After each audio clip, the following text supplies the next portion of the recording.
Hello, I'm the Pink Phantom, and this is my podcast. Join me as I delve into the world of games and gaming, and especially old school RPGs. Together, let's voyage into the astral realm and check out my Phantom Thoughts. Okay, as of recording right now, there are only 2 bundles currently up, one at Bundle of Holding, one at Humble Bundle. So the Bundle of Holding is a Dungeon Age 2 bundle. It is a 1-tier bundle for $9.95, and you get 8 complete titles. The campaign settings: Orbital Vampire City, Carcassay, the Titan Rat City, and Lovely Jade Necropolis. The standalone game, The Undying Sea, based on Into the Odd, and 3 volumes of Wicked Little Delves, one-shots for character levels 1 through 9. Also including Hearthbreaker, a short fantasy RPG rule set that adapts the Apocalypse engine for adventures on the dying world of Hearth. These are written by novelist and designer Joseph R. Lewis they're from his long-running Dungeon Age Adventures series. Joseph's Ancient World of Hearth is a classic sword and sorcery land of wizards, warriors, and monsters, inspired by Jack Vance, Robert E. Howard, Fritz Leiber, and Michael Moorcock. All right, so the other bundle is from Humble Bundle. It is the Battletech RPG Collection. It has 3 tiers. It has 3 items for $5, 7 items for $10, or 20 items for $18. The 3 items version is Battletech Tamar Rising, Battletech Empire Alone, and Battletech Dominions Divided. These are all source books containing the quote-unquote historical events and campaign settings from different sections of the Battletech world. The 7-item bundle then includes Battletech Ill Clan, Battletech Shattered Fortress, Error Report 3145, and Field Manual 3145. This appears all to be more setting material. And then going up to the 20-item bundle, we're going to add into all that Battletech Force Manual Kurita, Battletech Hotspots Hinterlands, House Urano, the Oregon Coalition, Battletech Force Manual Davion, Battletech Recognition Guide Volume 1 Classics, and Volume 2 Ill Clan, Battletech Total Warfare, Alpha Strike Commander's Edition, Battletech Legends, and Battletech MechWarrior Destiny. Now again, most of these are setting or like technology dependent additions to the game. Battletech MechWarrior Destiny is the role-playing game rules. Alpha Strike is the miniatures war game rules, sort of the mass battle rules, and Total Warfare adds on essentially to Alpha Strike. So it's more about the sort of the board gamey miniatures game more than just the RPG. But you have the ability, if you buy the 20 item, so you have to buy the 20 item bundle to actually get the rules to play the game. Everything else is supplements. Oop, I missed one section of that. Also included in that 20 item bundle, Battletech A Time of War, the Battletech RPG. So that's another set of RPG rules, the Battletech Manual, and Battletech Universe. And Battletech Universe is kind of the basic setting. I didn't scroll up far enough to see those. So you've got RPG rules, you've got miniatures rules in that big volume. Otherwise, if you buy the 7-item bundle or the 3-item bundle, you're buying supplements that let you play particular eras or particular locations within the Battletech universe. And that's it for the bundles, unless there's more between now and the time I put the podcast together. All right, as per usual, a couple more bundles have popped up before I put the podcast out. One from Bundle of Holding, Frontier Scum. This is a 1-level bundle, $7.95. This is from Games Omnivorous, the rules light acid Western tabletop role playing game. It started as a Borg hack and then grew into a game of its own, won an any apparently. And for that $7.95, you get 4 books, which is, they say, is almost the entire line. The Frontier Scum core book, the Splattercrawl Adventure with soundtrack, Tides of Rot, the Frozen Waste scenario, Corpse Trail to Hell, and the Gunsmith's pamphlet, Scum Slinger's Arsenal. The other bundle late arriving is also from Bundle of Holding, and it's another one level bundle set $12.95. This one, the NPC portrait decks from Inkwell Ideas, 13 complete decks of print and cut cards with 700 system neutral characters, portraits, personalities, secrets, and adventure hooks for any fantasy or science fiction RPG. And the names of the decks are Adventurers, Animals, Castle Nobles and Staff, Coastal Townsfolk, Desert Townsfolk, Fantasy 1, Fantasy 2, Frontier Townsfolk, Henchmen and Hirelings, Monsters, Quest Guardians, Science Fiction, and Tavern Staff and Patrons. I wonder if there's one named Norm. So those are the additional bundles since my initial recording. All right, moving on to blogs. I have one blog entry from Traverse Fantasy. This is from August 4th. D66 Maps and Havencraft. This is talking about using a D66 roll to essentially populate a large hex grid. The author talks about how they use this system to generate the sort of Caribbean island campaign setting that they had, and generating islands in particular. They also talk about how part of their campaign, which is through their own rule set, which is called Cinco ! And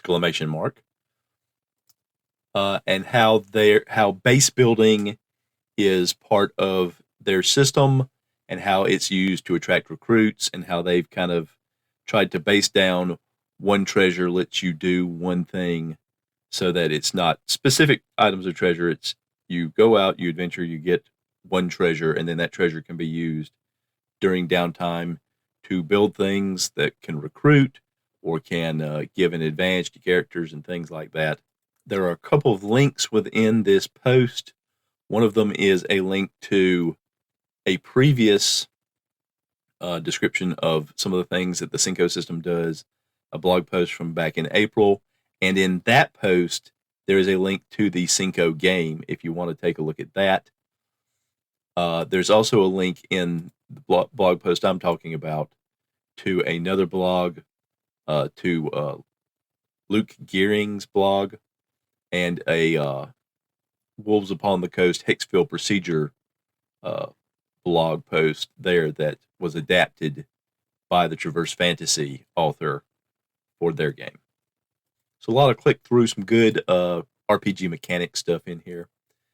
And then the other 4 blogs I'm going to talk about is just to mention some more Swords and Stitchery blogs. I really enjoy this blog.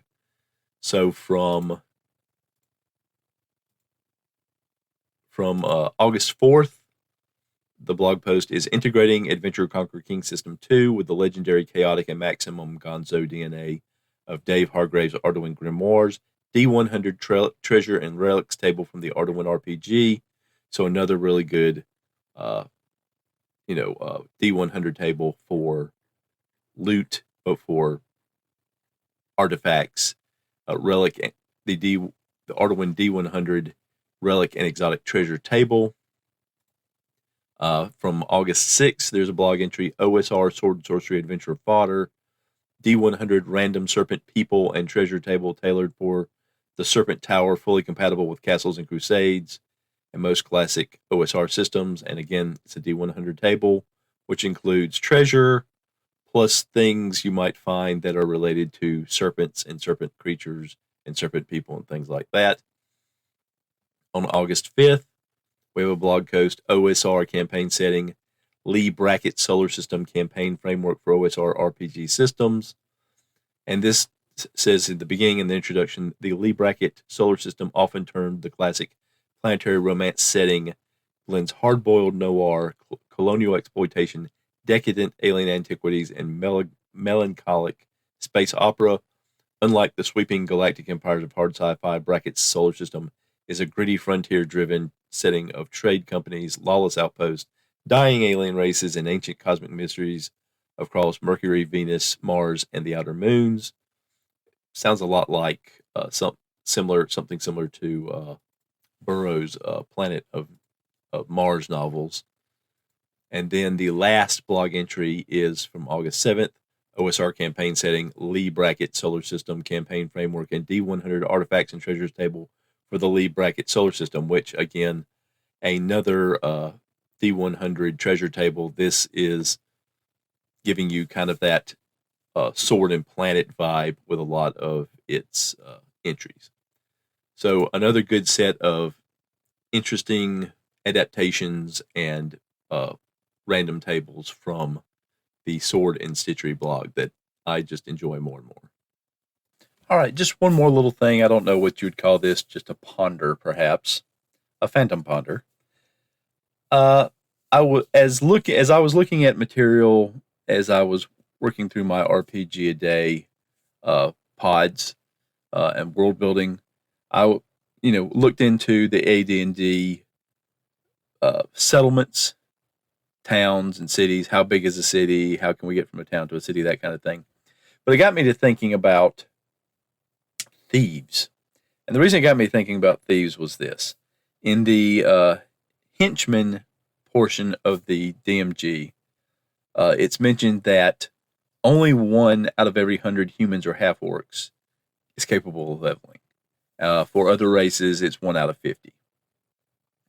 And then it gives a percentage of, how the leveled characters break down into fighters, clerics, magic users, thieves, rangers, paladins, etc., etc. And the reason this struck me was 1 out of 100 can level.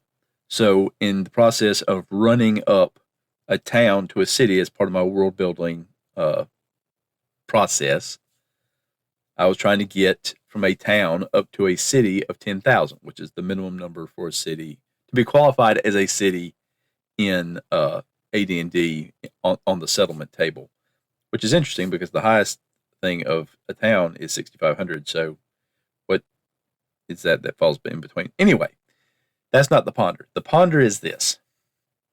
A city of 10,000, if it's humans and half-orcs, and early D&D is notoriously often said supposed to be human-centric.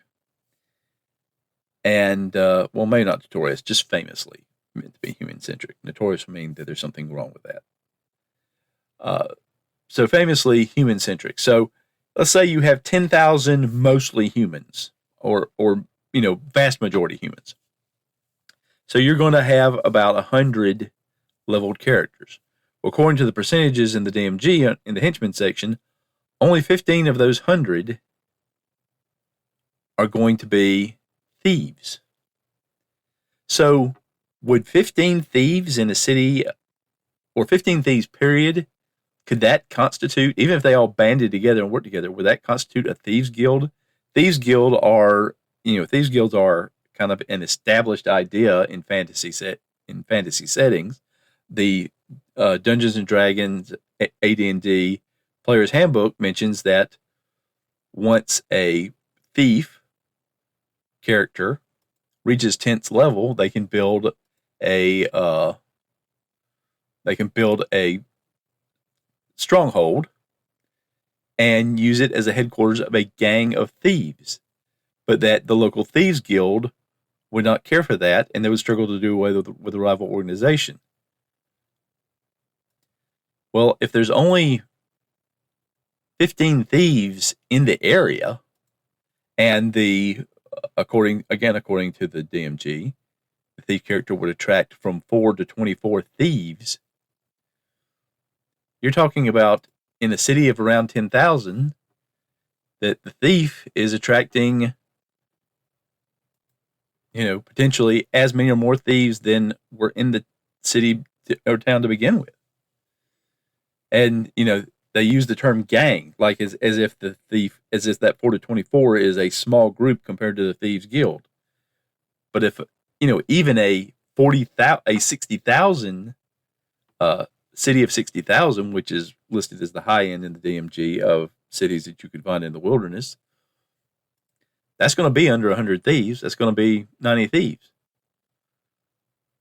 So, just in my brain, the juxtaposition of, there's this small number of people that can level. There's a small number of people within that. They're going to be thieves. But we have these large Thieves Guild organizations in cities, in towns, which are smaller than cities. And even, they spread across, they're just vast. It's not just a simple criminal gang. It's this vast network of criminals, of thieves. Anyway, I just thought that was an odd juxtaposition of the way the numbers worked out and the concepts that I know I've had in my head of what a Thieves Guild is in a fantasy setting. If you have any thoughts, I'd love to hear them. And now, more from my solo AD&D RPG campaign, Tales of the Dragon Slayers. All right, so while the members of the Dragon Slayers that are at the fort are at the fort, Sven is recovering, Cudgel is finishing up his training, Katya has been catching up with Nantor and laying in some supplies, and their Castilian, along with Sir Gus, are replenishing their forces of footmen and cavalry and archers. And Edgar is working with the mercenaries that he's going to be traveling with when he seeks out his own training to recruit more to refill their force, because they were decimated by the original Knoll Coalition at the River Keep down near the Keystone City. But we also have present outside the fort and interacting to sell some scrolls in the merchant's town just outside the fort walls, the Hill Giant, who has been converted to lawful good by the mace of Ralig, which is, it's the mace of Cuthbert in the AD&D Dungeon Master's Guide, but I've just translated it to a paladin or cleric of a god within this realm, rather than just use the standard name, I guess, for lack of a better term. So the question arises because this Hill Giant also has Cudgel's intelligence staff with it. So over the course of the training that Cudgel is receiving, some of it would obviously be about spell components and utilizing them, what the various types of components can do in different spells, how they can be used, can things be substituted, make spells stronger, weaker, that kind of thing. And so I believe it stands to reason that some of those components would not necessarily be able to be acquired at the Kingstown behind the walls of the fort, but that the more freewheeling merchants town would have some of them, so they would have to go there at some point during the training to see how to recognize them, how to recognize, the real thing as opposed to fake, or, that which would be potent enough for a spell. So looking at the timeline, there are only so many days before Sven's recovered, before Cudgel's training is done, and the party is finished recruiting, and they leave the fort. And the question is, during that time, will they go out to the merchant's town on one or more occasions? Will the Hill Giant be nearby enough to encounter them during those times? Because the Hill Giant obviously will be selling its own wares, because that's what it came to the town to do in the first place, although it also, in a way, influenced by the the magic items and artifacts in its possession also was kind of drawn to the fort as kind of the centerpiece of lawful good, and of course of Cudgel himself, because the intelligent weapon would have known where Cudgel was going. So I know from the time it took for the Hill Giant to get there, that it arrived basically the day before the party arrived. And so it was, initially received with some trepidation, but once they realized that there was there to trade and that was being rather friendly, it was allowed in to sell the scrolls that it brought with it. And then the next day, the Hill Giant was kind of investigated, interviewed, or what have you by a group of clerics. And to their astonishment, it was lawful good. And so it was like, this creature is not a threat. But they still, obviously, it's a Hill Giant. They don't necessarily trust it. And of course, having a Hill Giant nearby, and one that could be interacted with more safely than your typical Hill Giant, there would be some interest in perhaps acquiring its services, particularly among some of the peoples in the merchants' town, which would, span the entirety of the spectrum of different alignments and goals. So obviously it could potentially leave before the party leaves. So what I'm going to do here is I've got out the Tales of Argosa dice, and you have two dice that have, if you're not familiar with them, you have two dice that are white that have symbols that are basically yes or no on two of the sides, two yeses, two nos, and two blanks. And then there's a red die that just has three of each, yes and no. There's also a black die that has two skulls, two suns, and two blanks. So what I'm going to do is I'm going to roll the dice. If both white come up yes, then that means that Cudgel and Nantor went out that day. The red die will be if the giant is there, and the black die will be the red giant. The Hill Giant is going to be amiable to Cudgel when he sees him. There's going to be that back and forth between it and the staff. But the question is, how will Nantor and Cudgel react? If it's a sun, they'll be very open to it. If it's a blank, they'll be neutral, and if it's skull, then they'll probably try to get away as quickly as they can. If I roll and I come up with a no and a skull on the same roll, then that will mean that the Hill Giant not only isn't present, but has probably left with another group. Has been talked into leaving, even though because of the magical influence on it, it kind of wants to stay until it can essentially hand over the staff to Cudgel. So there's going to be a total of 11 days, including the last day, which is when the party will be leaving. Well, 12 days, because they could have gone out there the day that the Hill Giant was cleared by the clerics as well. And so that people would be more allowed to interact with it. So let's go for that first day. We got a sun, and we got one yes on the white, but we got a blank. So Cudgel and Nantor didn't go out that day. So the second day, Cudgel and Nantor didn't go out. The third day,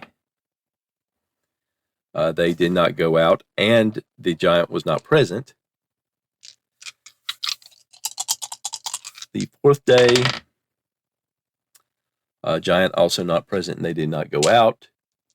The fifth day, the giant was not present, and they did not go out. The sixth day, the giant was there, they were not.